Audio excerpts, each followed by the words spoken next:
Hello, pod people. Welcome to iWizard. Today we're going to be talking about the sci-fi classic Invasion of the Body Snatchers by Jack Finney. Let's get into it.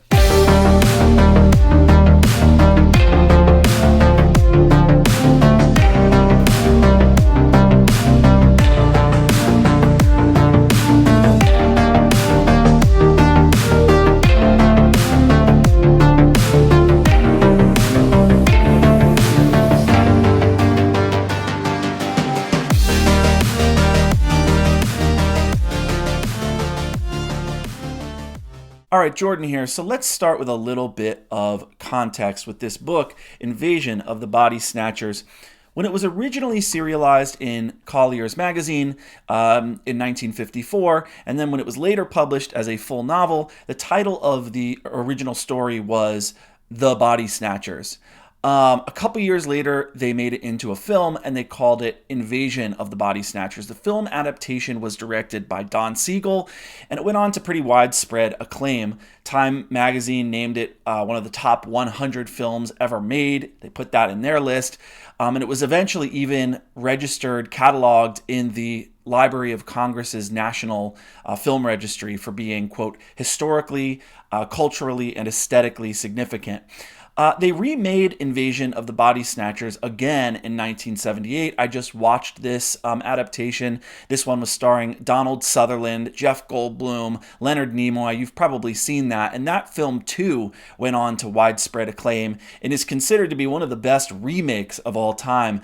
The movie was made again in 1993 and then again in 2007. And so I think because of how recognized and universally beloved the film versions have become, they actually decided to rename the original published edition. It's been republished and now it's called Invasion of the Body Snatchers, which I think is a very smart move because hopefully if people are more apt to recognize the title, they're more apt to read it. And this book really is a cultural touchstone.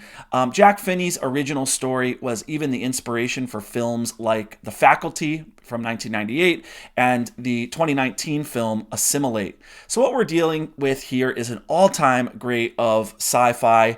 And there are a lot of stories like this, stories that are just so archetypal, so universal and relatable that for some reason we just can't stop fixating on them and making movies about them. They capture the imaginations of generation after generation. The great literary critic Harold Bloom used to talk about this quality, what he called a work's idiosyncratic strangeness, which is when something is so uniquely original but at the same time so recognizable and perfectly true that Bloom called it, quote, a mode of originality that either cannot be assimilated or that so assimilates us that we cease to see it as strange.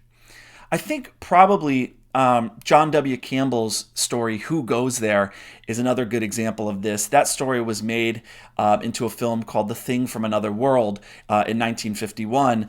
And then John Carpenter, as you probably know, remade that movie in the 80s. And then it was just called The Thing. And then it was made again in 2011. Oddly enough, both of these stories, Who Goes There and Invasion of the Body Snatchers, are driven by similar human fears that are fairly universal and also driven by similar political concerns. And we'll get into that a little bit later. But first, let's talk about what this book is about. Here is a little summary I put together for you, and here we go. Set in Mill Valley, California in the late 70s, Invasion of the Body Snatchers follows the main character Miles, a young doctor whom we learn early on is divorced. As he's closing up one night, a woman he went to high school with, Becky, has come to see him troubled. She's a divorcee too, and says that her cousin Wilma is having strange delusions. Wilma believes her uncle Ira isn't really her uncle. She believes he's an imposter, someone who only looks like Ira. Miles knows Ira well, so he makes a house call for her, and when he gets there, he sees no difference. Ira's the same guy he's always been. He tries to convince Wilma, but she won't accept this. She knows her uncle isn't who he appears to be. She's sure of it. The next day at the office, Miles gets a patient who says she's sure her husband really isn't her husband. Then he gets more and more patients like this. A man who doesn't think his sister is his sister. High school girls who believe their English teacher is an imposter. A boy who doesn't believe his mother is who she says she is. There are more and more reports like this. One night, Miles is out at the movies with Becky, whom he's begun to date casually, when a local man, a writer named Jack, asks for his help. When Miles gets to Jack's house, he learns the man has found a dead body that has strange features, or a strange lack of features. It's got no fingerprints. It has no lines really on the face. It was characterless, like a non-playable character. Here's a description from the book. It has lips, a nose, eyes, skin, and bone structure underneath, but there are no lines, no details, no character. It's unformed. Look at it. His voice rose a notch. It's like a blank face, waiting for the final finished face to be stamped onto it. He was right, Miles says. I'd never seen a face like that before in my life. It wasn't flabby, you certainly couldn't say that. But somehow, it was formless, characterless. It really wasn't a face. Not yet. There was no life to it. It wasn't marked by experience. That's the only way I can explain it. So they all leave in fright. Miles goes to Becky's house and sees one there, too. But when they go back to Jack's house, they discover that the body is gone. Same with Becky's later on. From this moment, it becomes a race to figure out what's going on. Miles seeks help from one of his best friends, Manny. Manny is a student of cognitive biases and errors of perception. As a psychiatrist, he knows all about things like mass hysteria and autosuggestion, the way we see things that we expect to see and make up wacky explanations to account for any phenomena that we don't understand. The Salem witch hunt, UFOs, they're all part of this same amazing aspect of the human mind, Manny says.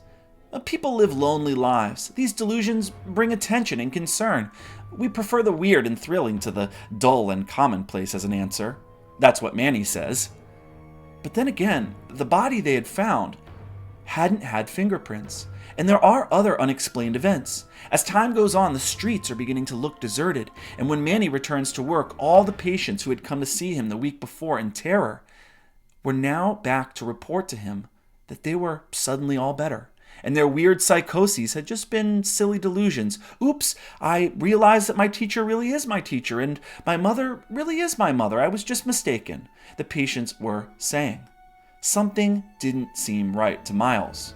And we soon learn that the patients are not actually Miles's patients. They too have become like their friends and loved ones. They are not who they appear to be. They are pod people. As it turns out, there has been an invasion. Mill Valley is being infiltrated by seeds that have drifted to Earth from outer space. The seeds, grown from plant-like membranous pods, replace sleeping people with perfect physical duplicates, with all the same knowledge, memories, scars, and other identity markers that their originals had. Miles and Jack learn this when they find their own pods growing in the basement of the house where they're staying. These duplicates are incapable of human emotion or feeling, while their victims, their human counterparts, disappear forever. The duplicates, it turns out, live only 5 years and cannot sexually reproduce. As a result, if they're not stopped, they will quickly turn Earth into a dead planet and move on to the next world. One of the duplicate invaders claims that this is what humans do. Use up resources, wipe out indigenous populations, and destroy ecosystems in the name of survival. So our main characters have to fight these invaders and prevent them from wiping out the human race. Okay, so that's all I'll say about that. I don't want to give away what happens in the story. That's really just a summary of the first half of Invasion of the Body Snatchers. You'll have to read the book to find out whether or not the characters make it and are able to overcome their foes. All right, so let's get into a little bit of what I liked. First of all, I really just love fiction from this era. This book has a very charming, old-fashioned pulp feel to it. It's suburban California, so it's got this kind of sunny 1950s feel to it. Even though it's supposed to be set in the future from Finney's perspective, it still feels like it's kind of set in the 50s. But because we're dealing with this evil, ominous threat, it also has this almost understated kind of noir feel to it, this pulpy, dry, world-weary feel to it, which when you combine it with that sunny, breezy California feel, it's just got a nice blend. Another thing I want to say is that this is a fun, breezy read. It's very creepy, but it's also really well paced, no nonsense. Finney gets right into it. The first couple of chapters deliver the exposition and the rising action really quickly. There's character building. The scene is set very efficiently. Everyone has a distinct personality. You get a feel for each character and who they are, and then the complication is delivered in really timely fashion. So it's really well-paced, well-structured book. Here's another thing too. This book is also cheeky and funny. It doesn't take itself too seriously. The characters are witty and, like I said, a little bit cynical and world-weary, so that it's got this feel of like nobody's a paragon of moral virtue. These are just normal people like you and me. The main character is a physician. There's a shrink, a writer, and their girlfriends. And they're all just trying to have a good time, live their lives, and get by. Miles and his girlfriend have been divorced. And so, no one's perfect. This may have been written in the 1950s, but it's not Leave It to Beaver. There's sex and bad thoughts and crude humor. It's good stuff. It's got the witty banter of something like, kind of like Buffy the Vampire Slayer, along with the baddie that they have to slay, right? But it's got the aesthetic sensibilities and the kind of banter between men and women that you see in like Raymond Carver and John Updike stories. All right, so what else? What else did I like? The seed pods are actually really cool. I don't want to say too much about the seed pods because I'm hesitant to spoil the fun, but let's just say that this substance spills out of these giant seed pods and accumulates, and then this goo takes shape to become these slowly growing, lifelike human dolls, basically, as the seed pods then disintegrate, and you like watch as these soft porcelain doll-looking things grow, and it's really creepy. Speaking of the pod people, I want to talk about one of the most compelling aspects of this story, and it is the philosophical examination of personhood. As I said, when these pod things grow and replace human beings, you're probably tempted to ask yourself, well, what makes these things different? What makes them not human beings? If they're identical copies of you, well, then what's the difference? Okay, I want you to imagine that you take a trip down to your basement, which is where these pod things are often found growing. And in the corner of your basement, you find a sleeping version of your mother, or better yet, your girlfriend. You freak out and run away because you're scared. Who wouldn't be? But then you come back to take another look, and it's gone. And you're thinking, wow, I must be going crazy. Maybe I'm seeing things. What is going on? Then, as it turns out, your girlfriend is actually home, and you tell her what happened and what you saw, and she says to you, yeah, you must be going crazy. I have no idea what you're talking about. There's nothing down there. But then you notice that there's just something a little bit different about your girlfriend. Yeah, she looks the same as she did yesterday. She says all the same things. She has all the same memories. She basically has the same personality, as far as you can tell. She's even got that birthmark she's always had. But still, there's just something that's off, something that's odd, something that's just not quite right. Your hackles are up. And it really begs the question, would you notice? Would you notice if one of your loved ones had changed subtly? If they look and pretty much act the same as us, then how do people notice? Do we have some kind of innate sense, some kind of intuition that just tells us something isn't right? This isn't my wife. This isn't my girlfriend. Can we see into people's souls or their minds or their essences or whatever term that modern people prefer to use? And try to remember these pod people, these duplicates, they're like exact carbon copies of the people they replace, but they're just missing something. And what that something is they don't feel. They are incapable of feeling emotion. They are like automatons. And so strictly speaking, they're not actually conscious. They lack what philosophers call qualia, which is that inner subjective experience that we all have. In other words, if you kick a human being in the shin, they will at first feel this searing pain. That feeling of what it is like to be in pain to you, what it feels like from your perspective to feel that horrible pain in your shin, that is what qualia is. Qualia is what that pain feels like subjectively. So if you kick a pod person in the shin, like an automaton, they have the information that they need. They're programmed to do what people who get kicked in the shin do, which is to howl and grasp at their leg and hop around and make the facial expressions that would indicate pain. But they don't actually experience or feel this pain because they aren't really conscious. They might bite into a brownie and say, but do they actually taste the brownie the way that your girlfriend would? Do they taste it at all? When your girlfriend experiences a sunset, there is something that it is like for her to see the colors red, orange, pink, yellow. And that is the definition of consciousness, or at least a lot of philosophers think so. There's a very influential philosopher named Thomas Nagel. I believe he's still alive, but I don't think he's teaching anymore. And he wrote a, by now, famous paper called What Is It Like to Be a Bat? Maybe you've read it.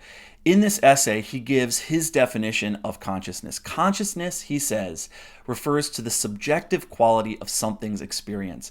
Consciousness is what it feels like from the first person point of view to be thinking, perceiving, and judging the world. So for a thing to be conscious, there has to be something it is like to be that thing. So the fact that an organism has conscious experience at all means that there is something that it is like to be that organism. And of course, Nagel here is talking about bats, right? And we can't really know what it's like to be a bat. And so I think this distinction is really useful. For example, is there something it is like to be this soda can? No. What would that even mean for there to be something it is like to be this soda can? This soda can doesn't have perceptions, it doesn't think, it doesn't have senses, its composition is very simple. It is not conscious. There's no way that it is.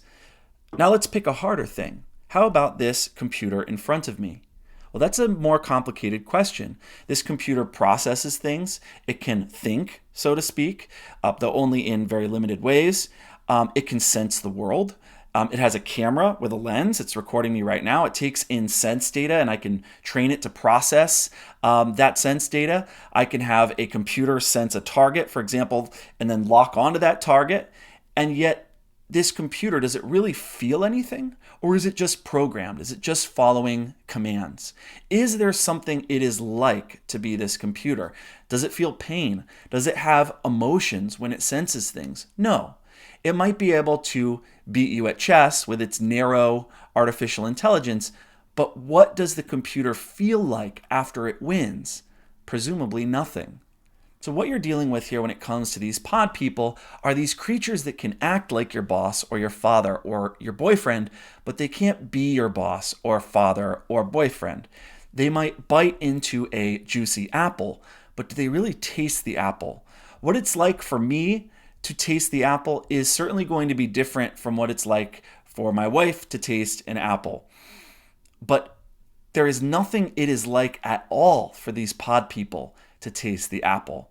And so in the field of consciousness studies, these pod people are what philosophers like to call philosophical zombies. Philosophical zombies, it's this cool concept that came from a famous philosophy paper. Philosophical zombies are physically and behaviorally identical to a conscious human being, but they still lack any actual conscious experience. It's a way of illustrating what they call the hard problem of consciousness, which is this question of why do physical processes, cells, tissue, brain matter, physiochemical interactions, neurons and C fibers firing, why do these physical things give rise to conscious experience? Another way of putting the question is, why aren't we zombies?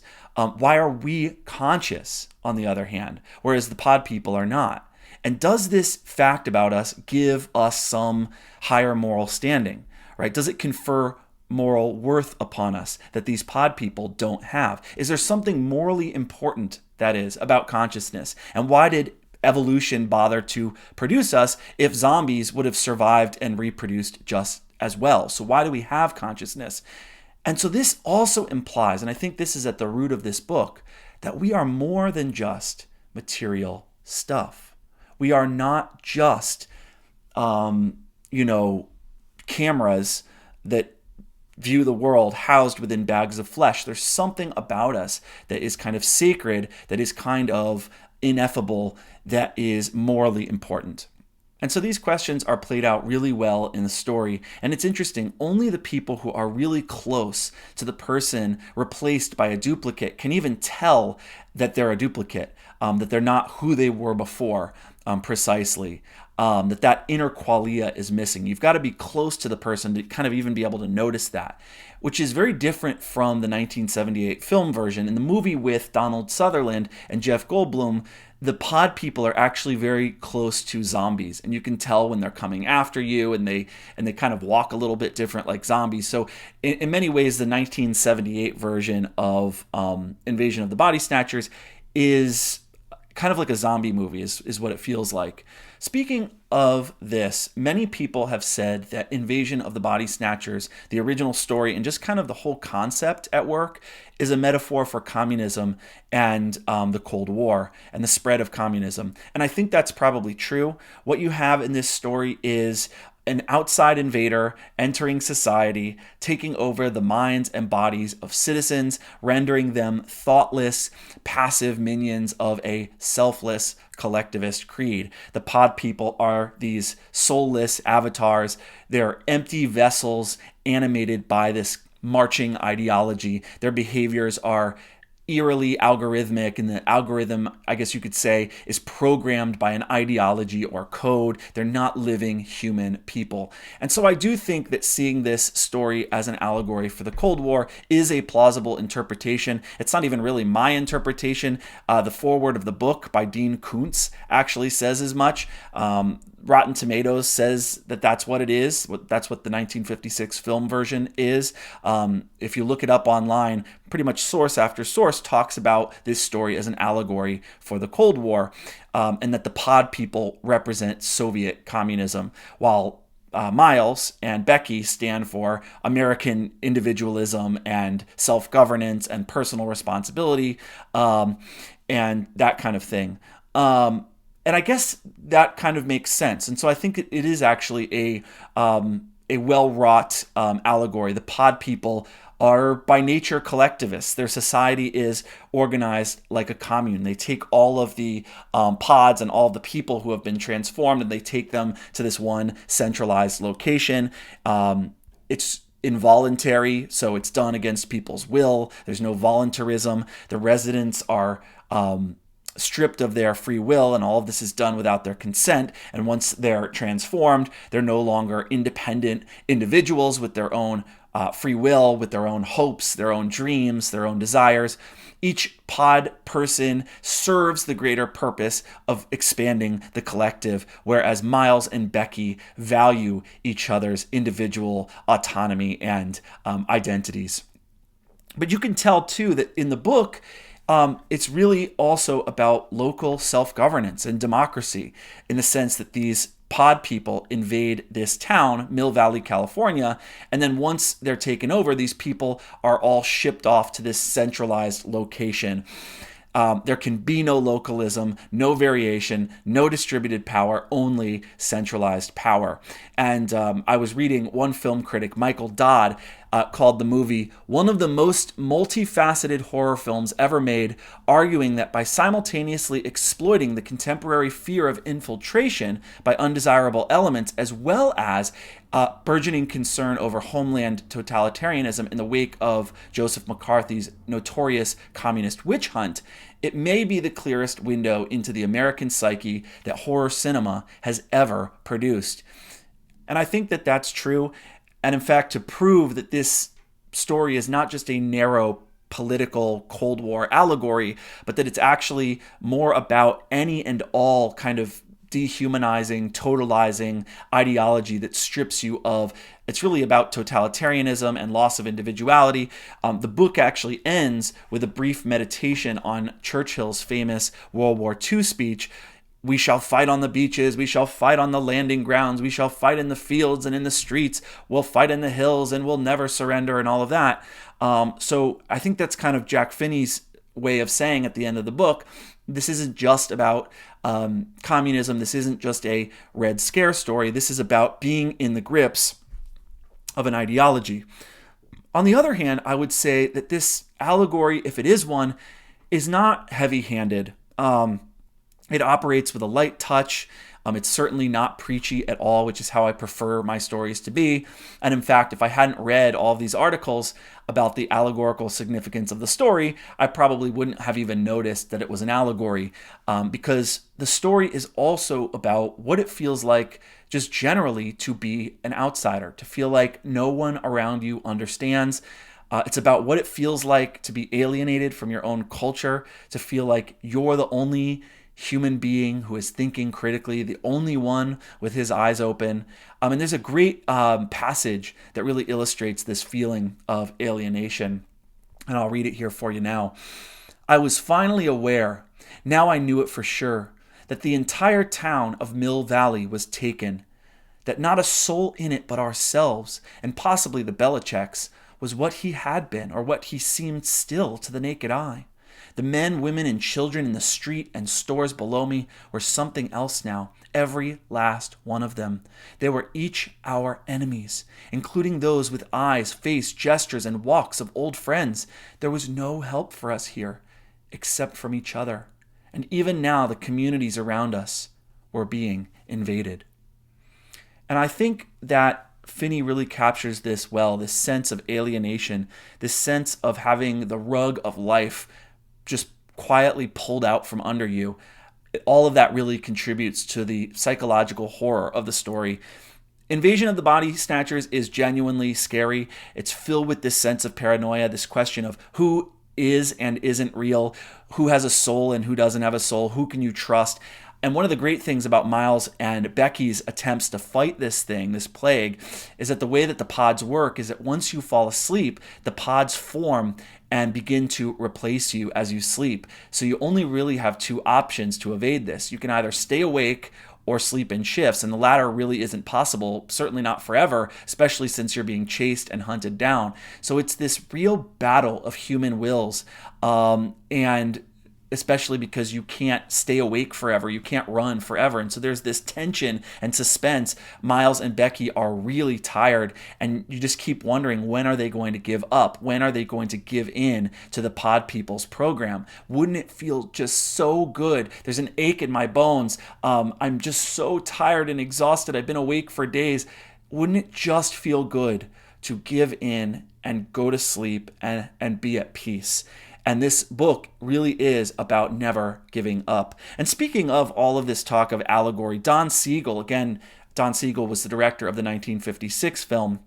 He didn't deny that there was an allegorical significance to the story or a subtext, but he said that he didn't want the film to have like a strictly political point of view. And this is what he said. He said, I felt that this was a very important story. I think that the world is populated by pods, and I wanted to show them.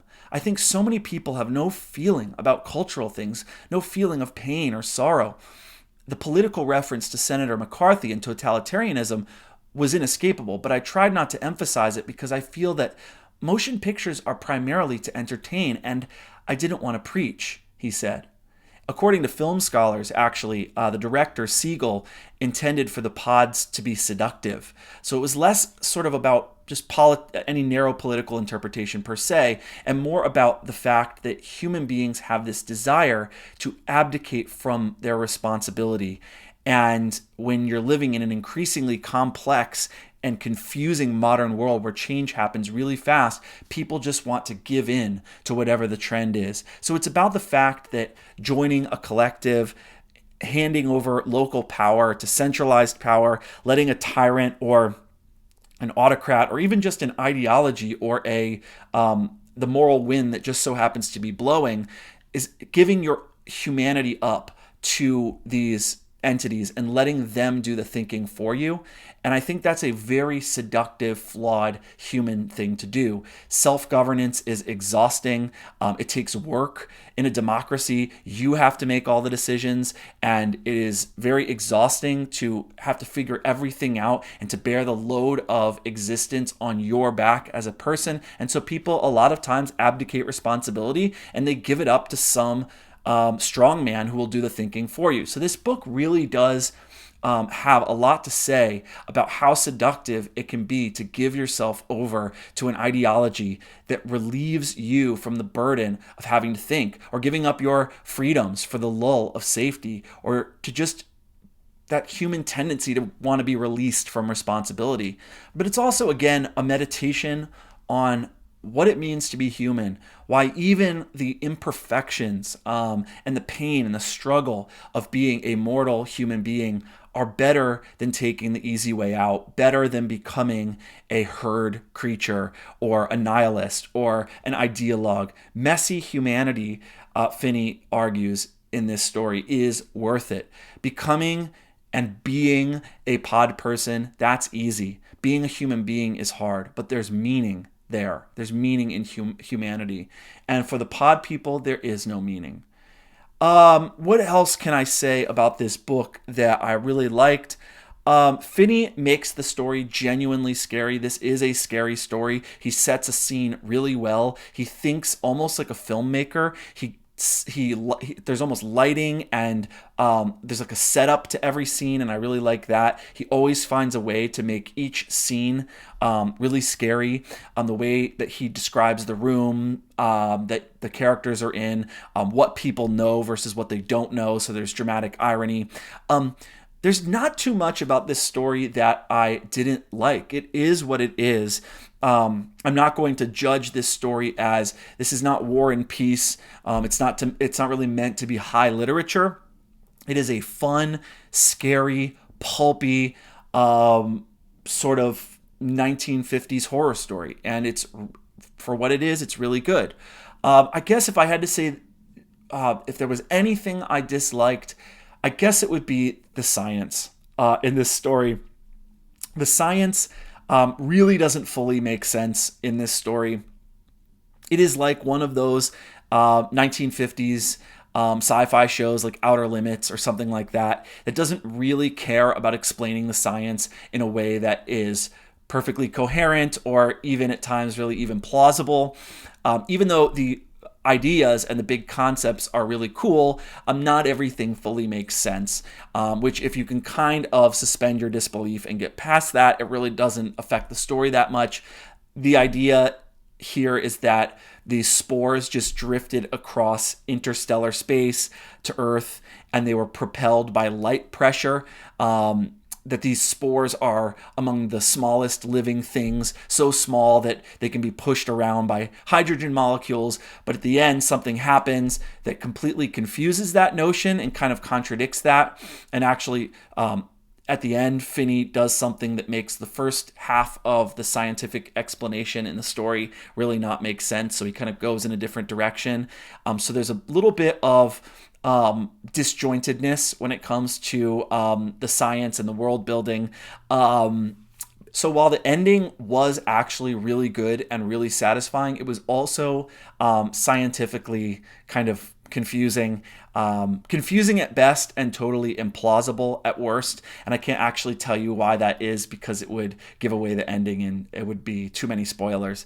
I'll just say read the book and you'll definitely see what I mean, but it really is a minor sort of nitpicky thing. Yes, this is sci-fi. Yes, the science should make sense, but the science isn't actually the point. If you have no trouble getting into something like Twilight Zone or Outer Limits, you're not going to have any trouble getting into this. It's not that hard to suspend your disbelief, I find, and get into this story. Okay, so that is going to be it for today. Unfortunately, because this was a really long review, there's going to be no time for ratings. We are way over time already as it is. So please subscribe to my YouTube channel, catch up with me on Goodreads, Facebook, maybe donate on Patreon if you can, and we'll see you next time with another video about the 13 best horror short stories. I'll see you next time. Bye-bye.